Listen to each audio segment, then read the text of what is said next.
Bonsoir à tous. Je voudrais m'introduire. Mon nom, c'est Georges Meunier. Je viens de l'Assemblée de Chidiac. Et on voudrait souhaiter la bienvenue à tous ceux qui se sont joints à nous ce soir pour entendre l'Évangile. On sait que la chose est très difficile à cause de cette pandémie, mais on remercie le Seigneur par les moyens qu'on a, soit par Internet ou téléphone. On peut encore proclamer le bon message de l'Évangile. Et on veut souhaiter une bienvenue à tous ceux qui se sont joints à nous ce soir. Maintenant, avant de continuer, on voudrait couper la tête, s'il vous plaît, dans la prière et demander à Dieu la bénédiction sur nous ce soir. On prie.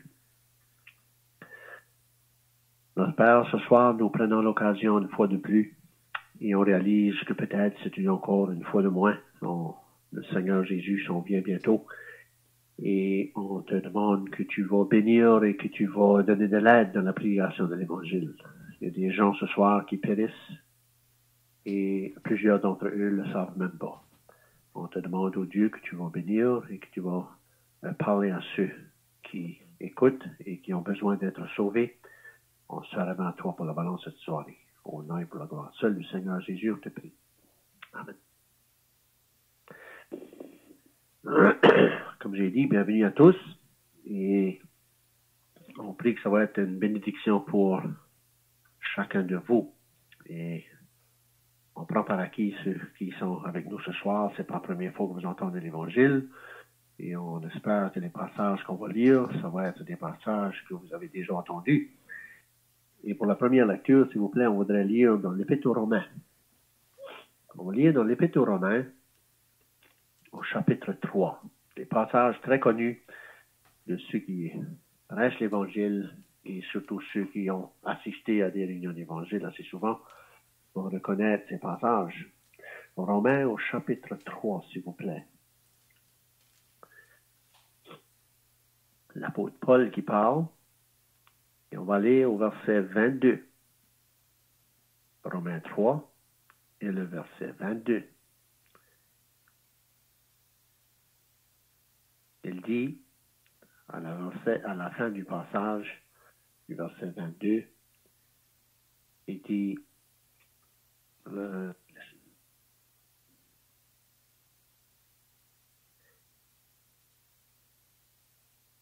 la fin du verset 22, il dit, il n'y a point de distinction, car tous ont péché et sont privés de la gloire de Dieu. Voyez-vous, dans ce passage ici, Dieu fait aucune différence. Il n'y a aucune distinction. Dieu ne fait pas de favoritisme envers personne. Et peu importe qui on est, d'où on est, Dieu dit qu'il n'y a pas de différence. Il n'y a pas de différence. Il n'y a aucune distinction de qui ce qu'on est. Parce que Dieu dit car tous ont péché et sont privés de la gloire de Dieu.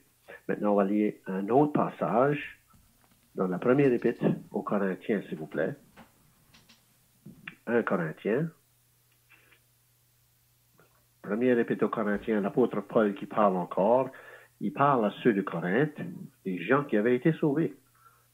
Des gens qui avaient entendu le message de l'Évangile. Et on va aller au chapitre 15. 1 Corinthiens, au chapitre 15.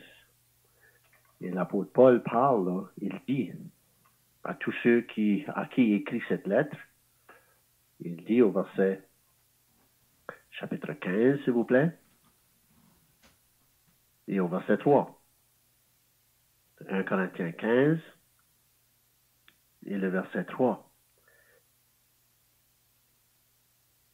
Il dit à ces personnes-là, il dit, je vous ai enseigné avant tout, comme je l'avais aussi reçu, que Christ est mort pour nos péchés selon les Écritures. C'est quelque chose qu'ils avaient enseigné aux Corinthiens. Ils avaient inculqué ces choses. Ils avaient prêché l'Évangile. Il les a dit que Christ est mort pour nos péchés selon les Écritures. Et s'il vous plaît, on voudrait tourner plus loin dans le Nouveau Testament. On va aller dans la première épître de Pierre. Et comme j'ai dit, ces passages, c'est des passages que plusieurs ont utilisés dans l'Évangile, et moi-même. Et je ne fais pas d'excuses ce soir pour utiliser les mêmes passages. On va aller dans la première épître de Pierre, au chapitre 2. Un passage que j'aime très bien pour moi-même. 1 Pierre, chapitre 2. Et on va lire au verset 22. En parlant du Seigneur Jésus. Et l'apôtre Pierre parle à ces gens-là, à ces chrétiens-là, ou à ces personnes. Il dit, lui qui n'a point commis de péché, en parlant du Seigneur Jésus, et dans la bouche duquel il ne s'est point trouvé de fraude.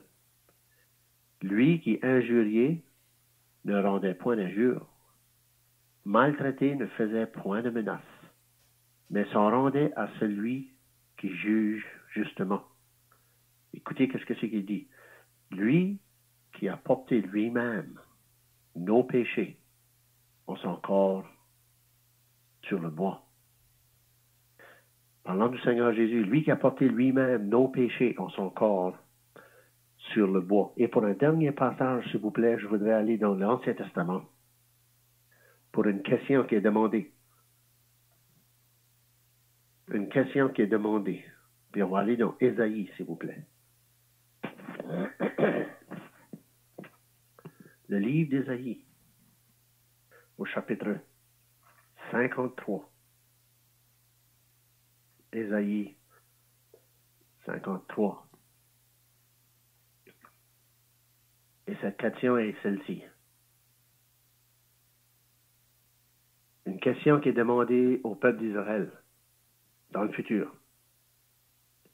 Et cette question est demandée au verset 1, la première phrase. Qui a cru à ce qui nous était annoncé? Qui a cru à ce qui nous était annoncé? Maintenant, c'est tout ce qu'on va lire. On s'appuie sur la main du Seigneur ce soir pour donner de l'aide afin que ceux qui écoutent vont comprendre le message. Vous savez, il y a bien des choses dans ce monde. Il y a bien des nouvelles. Il y a des bonnes nouvelles. Puis il y a des mauvaises nouvelles. Puis parfois, quand la mauvaise ou la bonne nouvelle est demandée et dite, ils vont demander qu'est-ce qu'ils vont entendre premier, la mauvaise ou la nouvelle, ou la bonne. Et ça dépend des personnes. Quelques-uns vont dire, donne-moi la mauvaise nouvelle afin que je sois réjoui par la bonne. Mais dans ce cas ici, cher ami, ce soir, il y a une bonne nouvelle, mais il y a aussi une mauvaise nouvelle.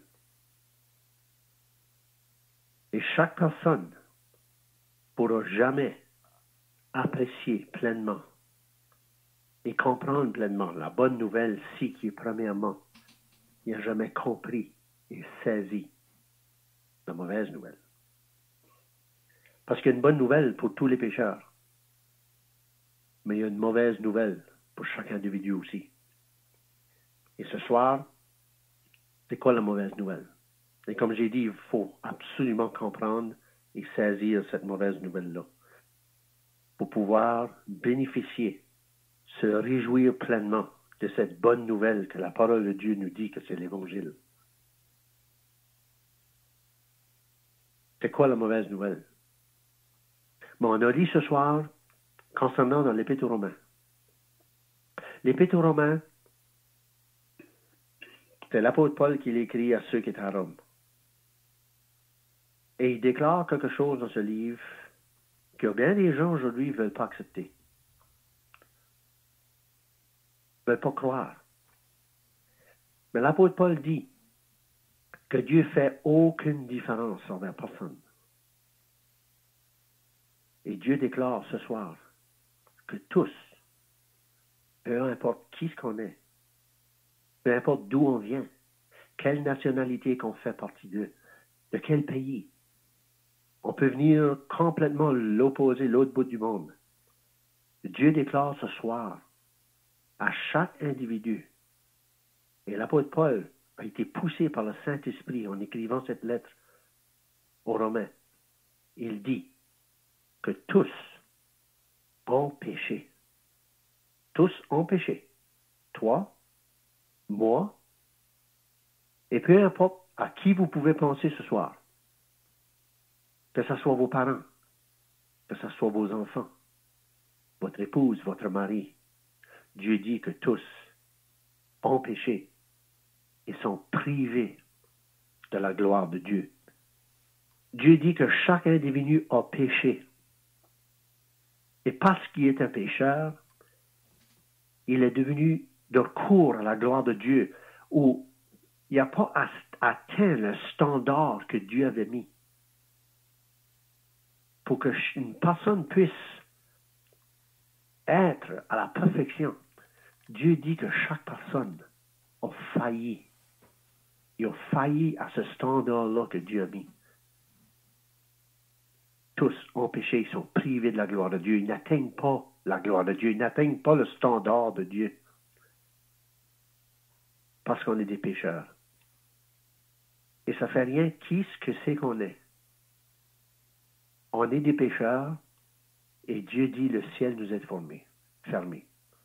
Il n'y a aucune place pour nous dans cette gloire-là jusque le Seigneur Jésus-Christ est tout de suite.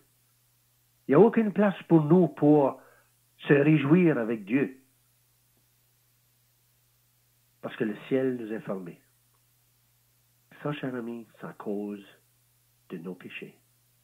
Et les Écritures est claires. On aurait pu lire plusieurs places. Jusqu'à ce que Dieu dit, à cause de nos péchés, il y a un jugement qui s'en vient. Et chaque personne va passer par ce jugement-là. À cause et uniquement et seulement à cause de nos péchés. Il y a tant de gens ce soir qui sont prêts à dire qu'ils sont pécheurs. Et c'est ça qu'on essaie d'inculquer dans chaque individu ce soir. C'est que il faut que vous réalisiez que vous êtes pécheur. Et peut-être il y a des gens ce soir qui sont prêts à dire qu'ils sont pécheurs. Oui, on est pécheur. On n'est pas parfait. Mais est-ce que c'est que vous réalisez ce soir que vous êtes non pas seulement pécheur, mais il y a quelque chose qu'il faut ajouter à ça. C'est pécheur perdu. Perdu. Il n'y a aucune place pour nous dans le ciel à cause de nos péchés. Parce qu'on a péché. Vous rappelez-vous, Adam et Ève, lorsque Dieu a donné ce commandement-là, un seul commandement, de ne pas manger du fruit de la connaissance du bien et du mal. Mais quand ce que c'est que Adam et Ève ont mangé de ce fruit-là, qu'est-ce qui est arrivé?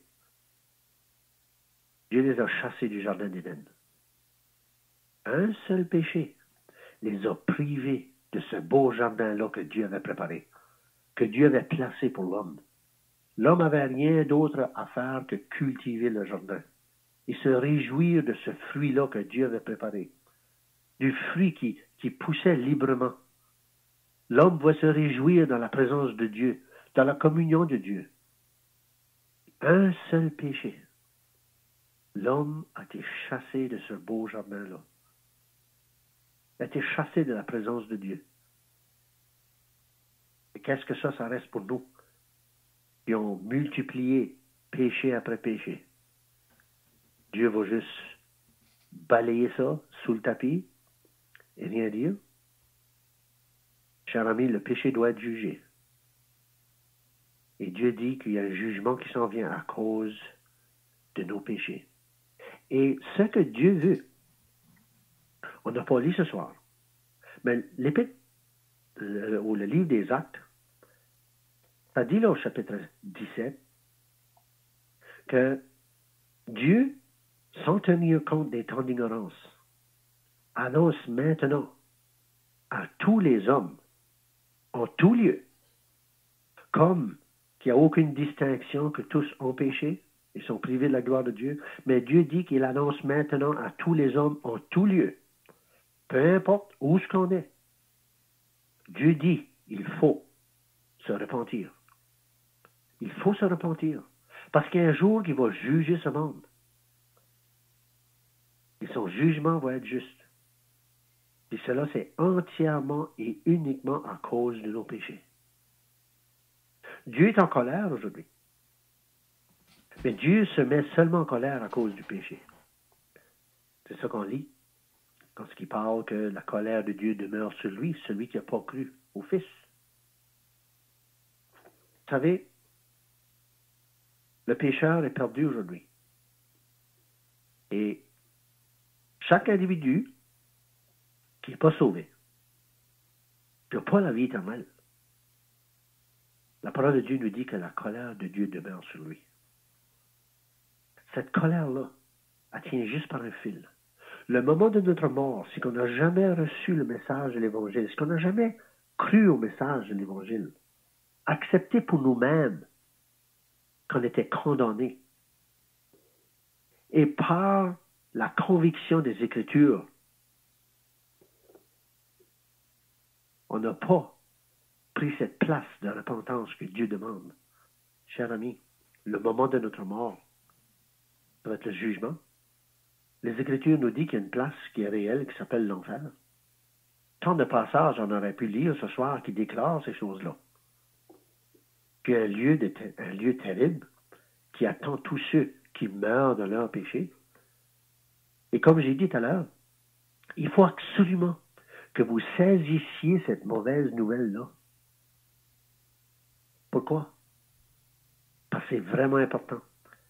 C'est important que chaque personne saisisse qu'à cause de sa nature qui est en dedans de lui, pécheur, il ne peut pas arrêter de pécher. Un enfant, tu n'as pas besoin d'enseigner à l'enfant de compter des menteries, à voler ou à faire mal aux autres. C'est dans son cœur, c'est dans ses racines. C'est pris avec lui, c'est la racine du péché qui est au-dedans de lui. Les voleurs, il n'y a personne qui les a dit de voler. Les menteurs, il n'y a personne qui les a dit de me raconter des mensonges. Mais ça, c'est le péché qui est au-dedans de nous, ça. Puis ça c'est ça qui fait en sorte qu'on est des pécheurs. Puis on ne peut pas se débarrasser de ça. Puis c'est ça qui fait en sorte qu'on est condamné. C'est ça la mauvaise nouvelle. Puis le moment qu'on peut saisir et comprendre la réalité et la gravité de nos péchés, comment précieux devient l'Évangile. Comment précieux devient la bonne nouvelle. C'est la seule manière qu'on va pouvoir saisir et apprécier pleinement cette bonne nouvelle-là. Comme l'apôtre Paul a pu dire aux Corinthiens, Christ est mort pour nos péchés, selon les Écritures. Comment pouvons-nous se réjouir dans une telle parole? Comment pouvons-nous se réjouir et saisir la vérité de ce que Paul a pu dire aux Corinthiens? Que Christ est mort pour nos péchés, c'est qu'on n'a jamais compris, c'est qu'on n'a jamais saisi du fin fond de nos âmes qu'à cause de mes péchés, à cause de ce que j'ai fait devant Dieu, je suis perdu. Je m'en vais en enfer. Comment pourrais-je me réjouir dans une telle parole que Paul a pu dire, Christ est mort pour nos péchés? C'est qu'on n'a jamais saisi. À cause de mes péchés, Dieu est en colère envers moi. Et je m'en vais en enfer. Je vais périr pour l'éternité. Je vais payer pour ma dette de mes péchés pendant les âges de l'éternité. Comment pouvons-nous saisir et se réjouir du fait que Christ, à la croix du Calvaire, comme Pierre a pu dire, il a porté lui-même nos péchés en son corps sur le bois. Mes péchés. Ça devient personnel. Comme Dieu déclare que c'est personnel, le péché. C'est quand la personne réalise par lui-même, ou la convaincu de Dieu, mais que c'est ses péchés, pas les péchés de son père, ni le péché de ses enfants. Il va payer pour ses propres péchés. Il va rendre compte à Dieu pour ce que lui a fait. Et quand ce que c'est qu'une personne est saisie par cette réalité-là, il réalise que Christ, à la croix du Calvaire, c'est pourquoi ce qu'il est mort. Pour quelle raison? Il a porté lui-même mes péchés en son corps sur le bois. Il a payé ma dette.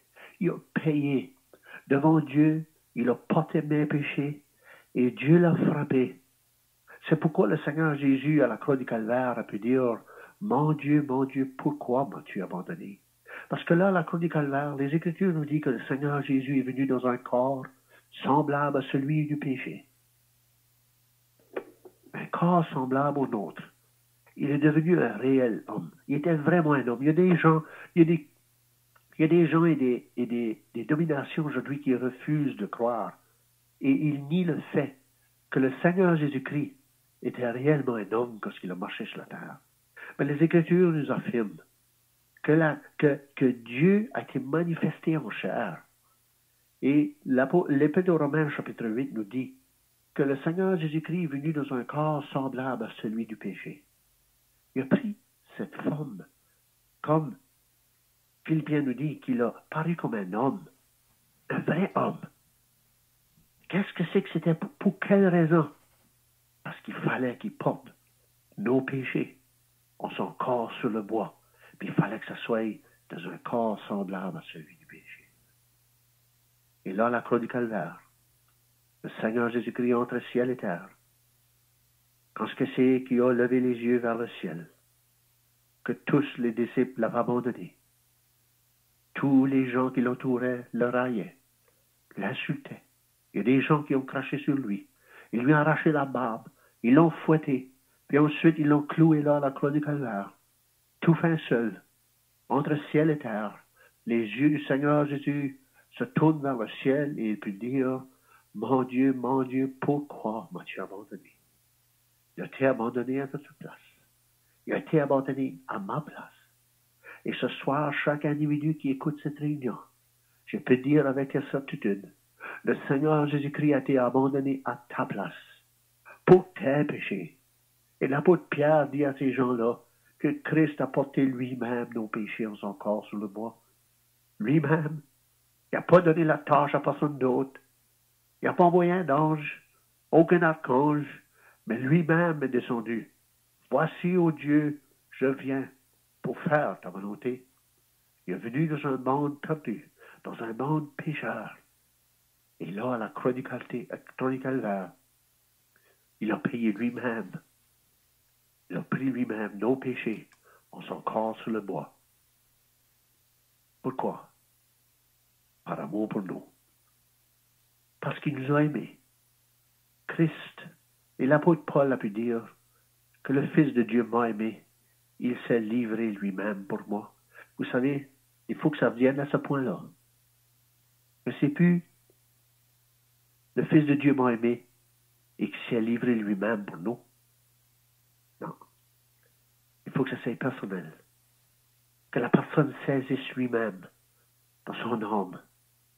Le Fils de Dieu m'a aimé et il s'est livré lui-même pour moi. C'est pour moi qu'il s'est livré. C'est pour moi qu'il a payé la dette de péché. C'est pour moi qu'il est abandonné. C'est pour moi qu'il a été frappé par Dieu. C'est pour moi que la colère de Dieu est tombée sur lui. Et par ces meurtrissures, je peux être guéri. Je peux avoir la vie éternelle.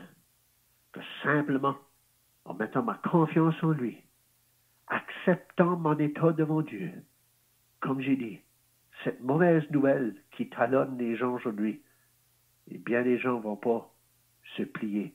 Mais Dieu dit à cause de nos péchés, on est privé de la gloire de Dieu. Dieu dit à cause de nos péchés, on ne peut pas entrer dans sa présence. Mais Dieu a pourvu un moyen. Il a envoyé son Fils, son unique, son bien-aimé, afin d'aller à la croix du Calvaire et payer la dette de chaque individu, de chaque pécheur. Et ce soir, je demande la question. Cette question qui a été demandée l'an passé dans Isaïe 53. Qui a cru à ce qui nous est annoncé? Qui de vous va croire ce soir? Qui de vous va croire à cette nouvelle, cette bonne nouvelle? Mais premièrement, il faut absolument saisir cette mauvaise nouvelle qu'à cause de nos péchés, on est loin de Dieu. On va être banni de sa présence pour les âges de l'éternité. Et quand ce que le pécheur réalise, à cause de mes péchés, je m'en vais en enfer, et que ça le saisit, Ça prend place en son âme. C'est réel. Je m'en vais en enfer si je meurs dans mes péchés. Il n'y a aucune place pour moi autre que les flammes éternelles. Et quand cette personne-là saisit la réalité de cette vérité, alors il peut simplement apprécier pleinement cette bonne nouvelle que Christ est mort pour nos péchés selon les Écritures.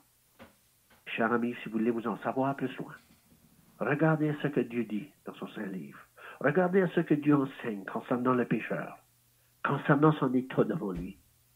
Et Dieu va vous éclairer. Dieu va vous démontrer. Puis il va vous montrer une porte de sortie. Et cette porte est nulle autre que le Seigneur Jésus-Christ. Le Seigneur lui-même a pu dire, « Je suis la porte. Si quelqu'un entre par moi, il sera sauvé. » Prions. Père, on veut s'arrêter ce soir, te remercier pour tes bontés, te remercier pour le Seigneur Jésus, qu'on peut dire ce soir qu'il m'a vu, individuel. Il m'a vu dans mes péchés, et cela est personnel. Il m'a vu dans mes péchés, et il est venu dans ce monde pour moi. Et comme l'apôtre Paul a pu dire concernant le Fils de Dieu qu'il avait aimé, et il savait livrer lui-même pour lui. Et ce soir, pour ceux qui ont cru le beau message de l'Évangile, on peut dire de même que Christ est mort pour mes péchés, selon les Écritures. En veut te rendre grâce au Dieu, on te prie la bénédiction sur nous ce soir. Aide à ceux, au Dieu, qui cherchent et qui veulent en savoir plus. Démontre-toi à eux. Fais en sorte, au Dieu, que tu vas te révéler à eux, et afin qu'ils puissent comprendre le beau message de l'Évangile. Que Christ a porté lui-même nos péchés en son corps sur le bois. Et chaque individu qui met sa confiance en lui, qu'à la croix du Calvaire, il a porté sa peine de ses péchés. Dieu dit, il a la vie éternelle. Le Seigneur Jésus-Christ a pu dire, venez à moi, vous tous qui êtes fatigués et chargés, et je vous donnerai du repos. Ce soir, on s'appuie sur toi, afin de bénir cette réunion, et bénir ceux qui cherchent. On te prie, au nom du Seigneur Jésus.